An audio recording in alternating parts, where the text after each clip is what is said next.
In the last 2 days, we've seen a remarkable development.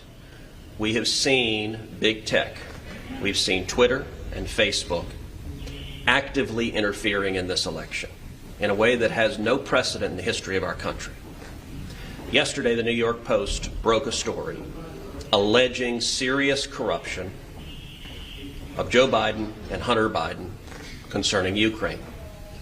The allegations in the New York Post story, if true, indicate that Vice President Biden lied when he said he had never discussed his son's business dealings. That story, once the New York Post broke it, was blocked by Twitter and Facebook. Anyone who attempted to share it was prevented from sharing it on Twitter or Facebook.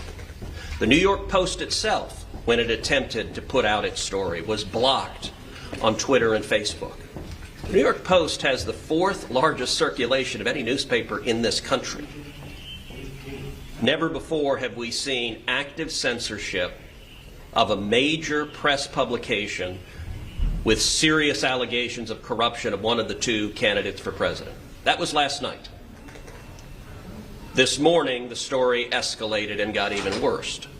The New York Post broke a second story of a series of emails that indicate yet more corruption, in this instance, the Biden family receiving millions of dollars from communist China government officials. Just minutes ago, I tried to share that story on Twitter.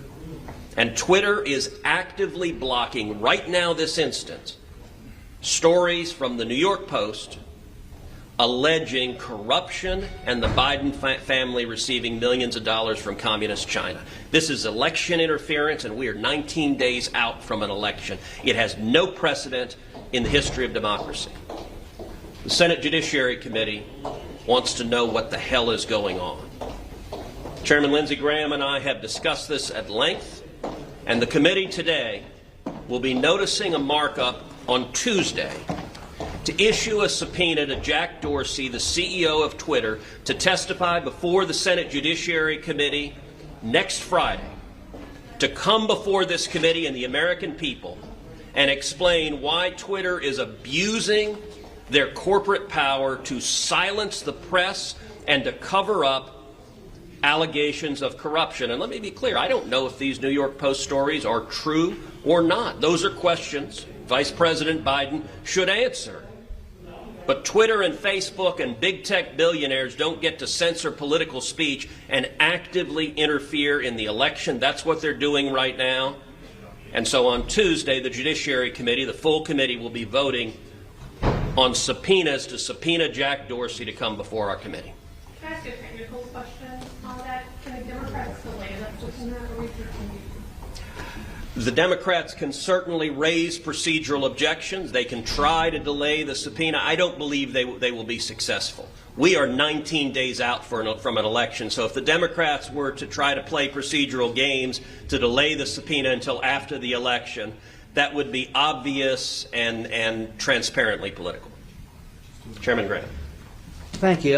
2020 can't get any stranger. So they're 19 days out from an election. Again, I don't know if the New York Post article is true. I think it is established that Hunter Biden, while he was visiting China with the vice president, received money from a Chinese bank for investment. I don't know much more about it, but I do know this, that a lot of information, the Steele dossier, was all over the place. They never blocked that. All the allegations about Russian collusion and Trump and every other idea that Trump may have done something bad, nobody blocked that. So what we're going to do is we're going to finally have an accounting that's long overdue. These social media platforms have a dominance in our lives. They're newspapers, they're TV stations, they're radio stations, they're publishers.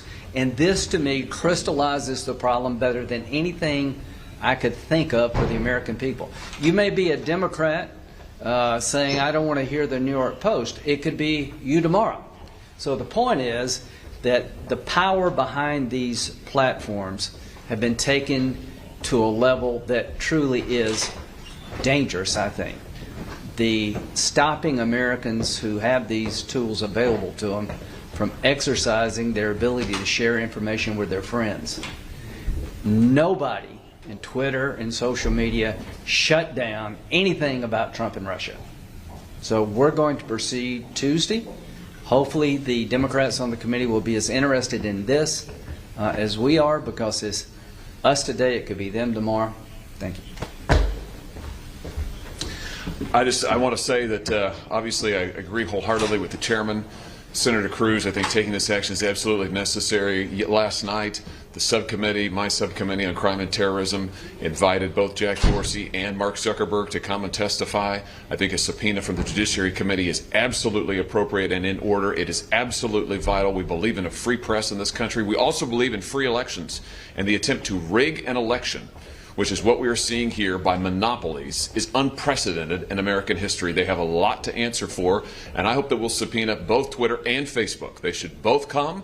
They're both engaged in censorship. They're both massive monopolies. They should answer to the Judiciary Committee. They should answer to the full Senate. They should answer to the American people, and that's what this is about, and I look forward to taking this vote and hearing their testimony to the committee.